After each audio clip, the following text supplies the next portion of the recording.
Happy Thanksgiving, Stacking Ohana. This is Aloha Stacker, and welcome to my channel. And in today's episode, we are going to be doing our week 6 $10 challenge. We got a couple pieces of mail to open, a couple auctions that I won from Guido and ECP, Apmex. I bought a couple purchases from Apmex, and Grandfather's Collection Part 4, in which we will cover the Washington quarters. So without further ado, let's go ahead and get started. And we'll go ahead and move everything out of the way as usual, and then I'll start with the letters, the channel mail first.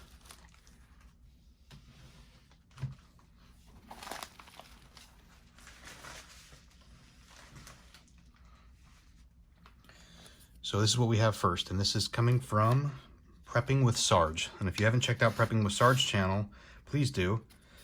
He does great videos on stacking. He does it on prepping. He shows you how to do gardening. I mean, it's some really cool stuff on his channel, and I think you would really appreciate the things he does, especially those of us in this community, because a lot of us do it. So here we go. Got a really cool little card. Oh, cool. A little Roosevelt dime from 1962. 1962. Thank you, Sarge. This really cool sticker. YouTube channel, Prepping with Sarge, planting seeds and stacking silver.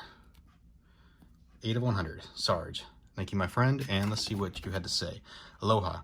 I have really enjoyed getting to know you through our channel comments. Looking forward to watching our channels grow together, sending you a little constitutional and one of my favorite stickers. Your friend, Prepping with Sarge. And that's true because Sarge and I were in a little competition of who could get to 500 first, and I kept getting to 500 and then falling under, and then going over, and then falling under. Now we're both solidly ahead of 500 together. So I look forward to going to 750 with you, Sarge. As all you all know, I think I have 529 subscribers now, so thank you all very much. But those of you who've been following me for a while know what that means. But the deal is that I'm not going to mess with I'm not going to do my 500 subscriber GA until after the 12 days of Christmas GA. So that's going to finish off Christmas, so we'll probably just wait until a little bit after the new year and go ahead and hit that up. So moving on to the next piece of channel mail, I've got this. And this came from our friend, Will's Treasures. So we got a letter. We got his new sticker from Will's Treasures. And I really like it. This is a pretty awesome sticker. So he changed from the square to the circle, redid his logo, and it's a pretty solid logo. And that will end up on the sticker board. So let's see what Will decided to write to the channel. Hey, Aloha Stacker. Had to get you out one of my new stickers. Here's one of my copper pours. Hope you like it. Keep bringing the great videos to the community. Will's Treasure. Yeah, so if you don't know, Will does copper pours, and I pretty much, was chatting with him, and I said, hey, let me know when you get your official stamp on your copper pour. I'll be happy to buy one off you. He said, oh, absolutely. Well, instead of ever telling me, he just went ahead and sent me one. So here is Will's Treasures pour of copper, which is this is really nice. Number 4, and look at his stamp. It's got like a little treasure trove, so that's pretty cool. Thank you very much, Will. I would have paid you for it, but that's cool. As you get better at these and you make more products, I will definitely get more from you. So thank you very, very much. I love this. Just like holding the copper. I love the color of copper. It's such a beautiful color. I mean, we got silver, gold. Platinum is kind of in the metallic color, but copper is unique like gold, as to where it's kind of pink. So thank you very much, Will. Let's go ahead and move on, and let's go ahead and do our $10 a week challenge. So this week, what I've got is this, a 1886 to 1986 centennial year of the Republic of France, and it is 100 francs, when France still had francs. And this is 90% silver. It weighs about 15 grams, so it's just under a half ounce of silver at 0.434 of an ounce. This did cost me a little bit more than 10 bucks. I'm not gonna lie, I think it was like 12. But you know what, to be honest, it was close enough. Look how thick that is. It's got a nice thickness to it. And it's so the top is just the top of the statue, with the dates to the right, and on the reverse you have the Liberty cap right here, Liberty cap, over inscription above denomination date below.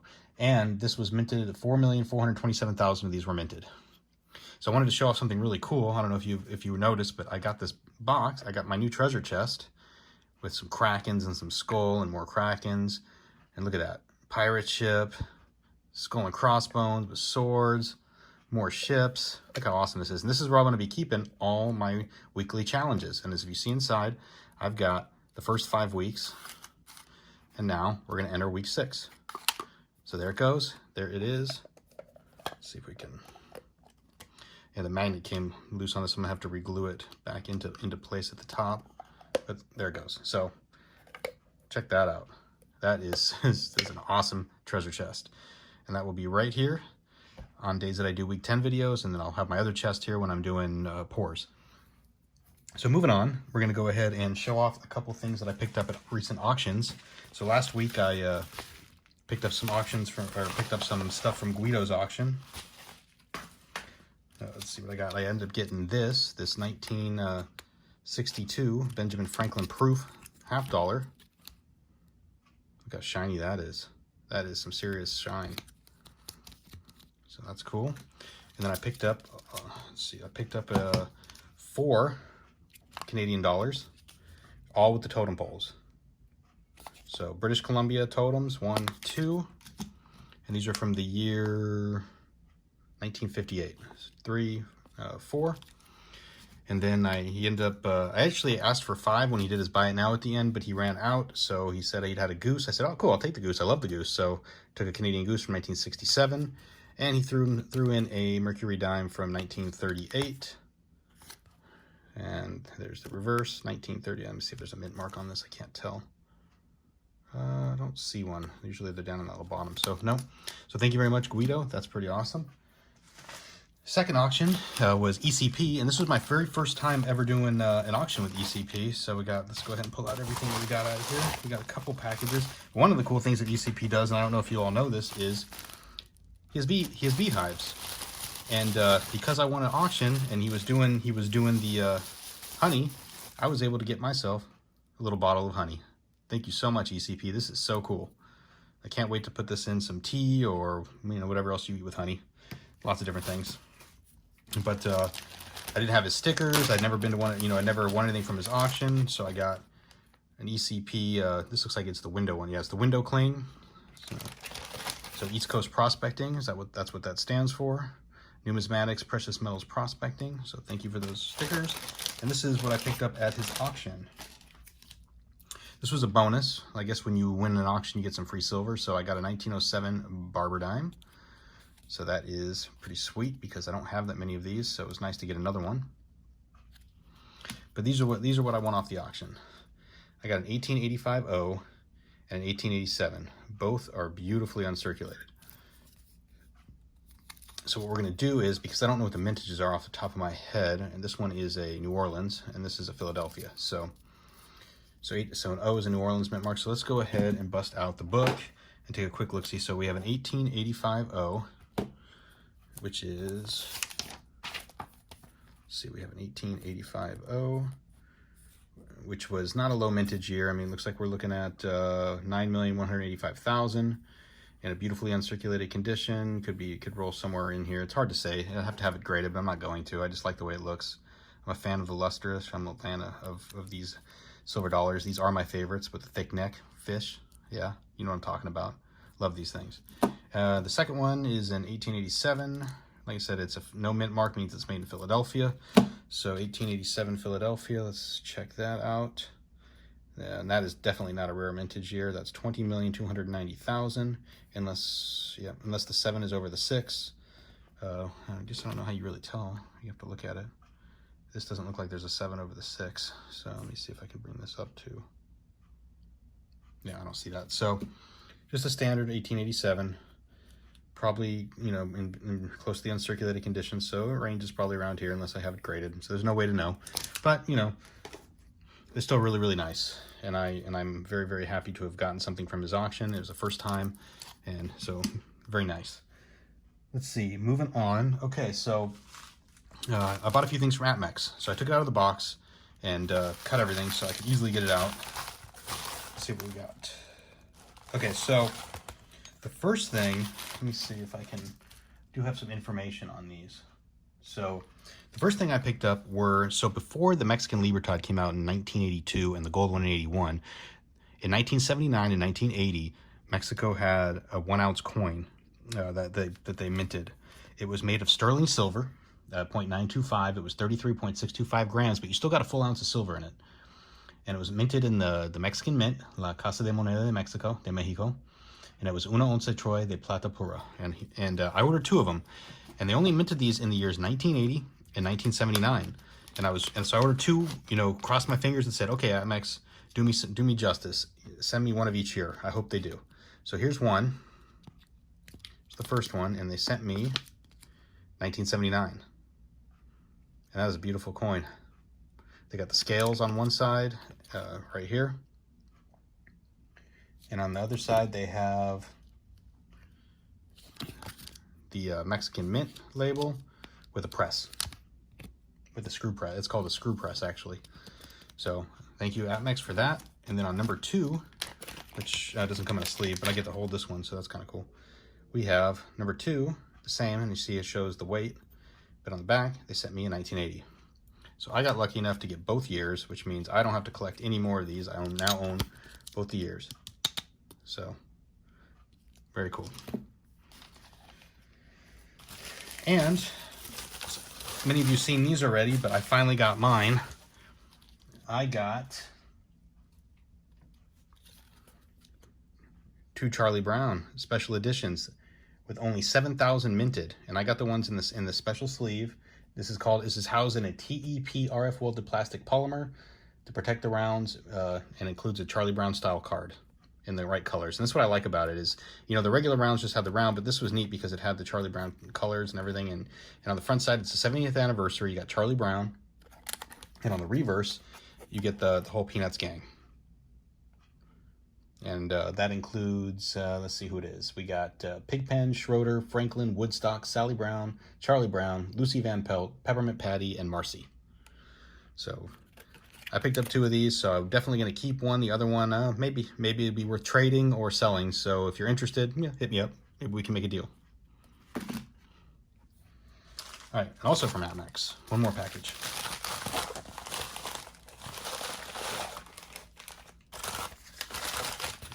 Pull that out.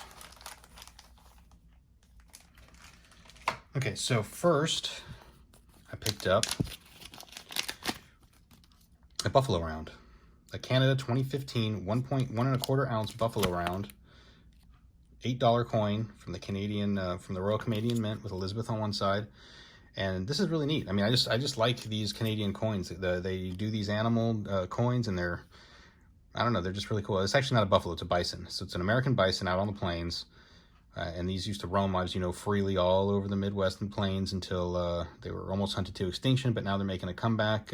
I've seen them in the wild in many locations around national parks and around the Midwest. So, very nice coin. And I also picked up, this one's pretty cool. This one is if you all know who Uncle Sal is from Salivate Metals, he has his own channel round sold through Apmex. Salivate Metal. 2 troy ounces of fine silver. Let's see what it says. It says silver, hold on, 2 ounces. Coins, bullion, commentary. On the other side, we have his logo. It says a multitude of gratitude, and you all know multitude of gratitude, which he likes to say. Welcome to the Salivation Nation. Yeah, if you watch his videos, you know his intro.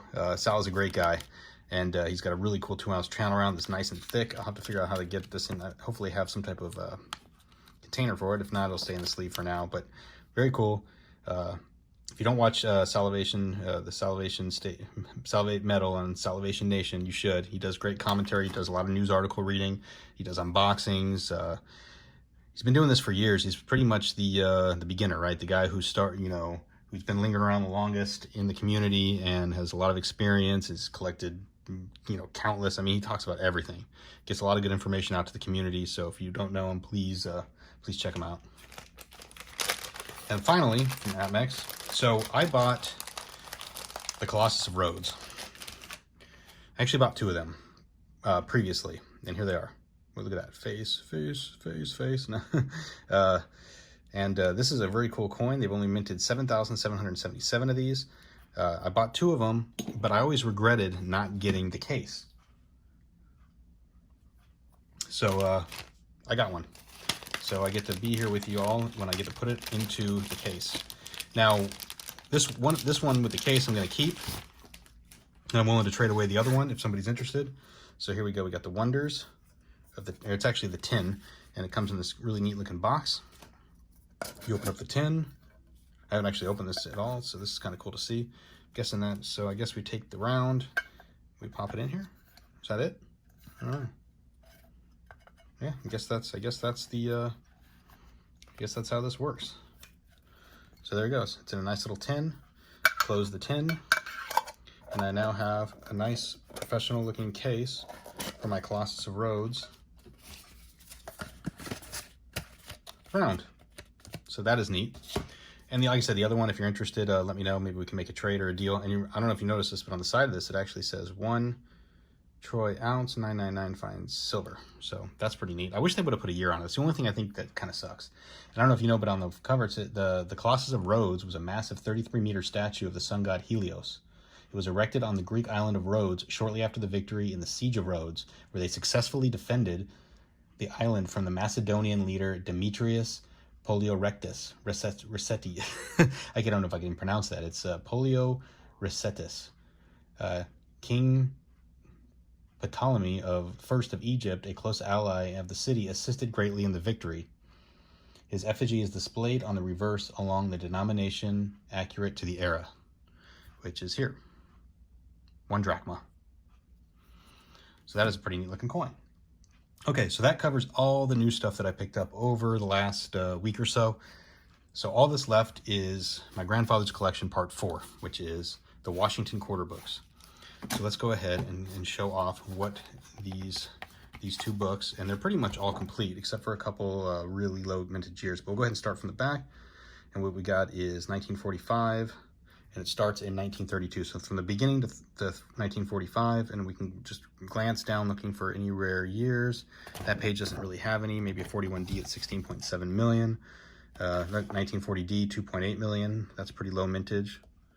There's a 1938S with 2.8 million, 1939. Oh, there's an even rare. So there's a 1937 at 1.7 million.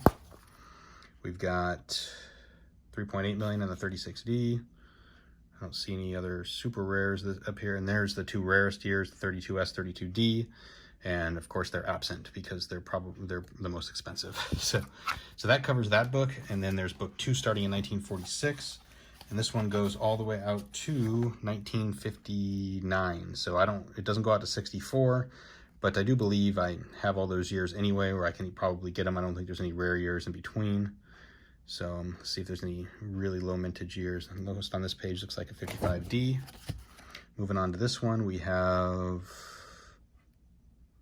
I'm not seeing any, there's a 9 million, but I don't consider that really a low mintage year. So, and then on the final page, we have 10 million, 5.5, and 4.2. So the lowest one would be the 1946. But that's it. These are the last of the books that my father brought me from my grandfather's collection. So that is it. So stand by for part 5. We'll have to go into the vault and pull out some actual, some of the real deal stuff, some of the more valuable books and the more valuable coins that were collected. But that is everything. So cool new chest for week 6. Got some cool mail from Will's Treasures and Prepping with Sarge. So please check out their channels. They're both awesome. Auctions from Guido and ECP. So check them out. Guido, I believe, is on Tuesdays. No, Mondays. I think Guido's Mondays, and I think ECP is Thursdays. And got some wonderful pickups from Apmex. I know Apmex is not everybody's favorite, but they did corner the market on these Colossus coins and these peanut coins. And they did me right with these Casa de Monedas. So the predecessor of the Libertad. And that's it. And then my grandfather's collection part 4. So I want to thank everybody as usual. Please like, share, subscribe as usual. And thank you all for your support. And don't forget about our 12 Days of Christmas GA. There will be a link, once again, in this corner up here. So don't forget to watch that video and comment and subscribe. And at everybody else's channels, remember the description will be inside that video. So other than that, that's all I got for everybody. I want to thank you all. I want you to have a happy Thanksgiving. This is being filmed on Thanksgiving, but you'll see it the day after. So thank you very much. Aloha and mahalo.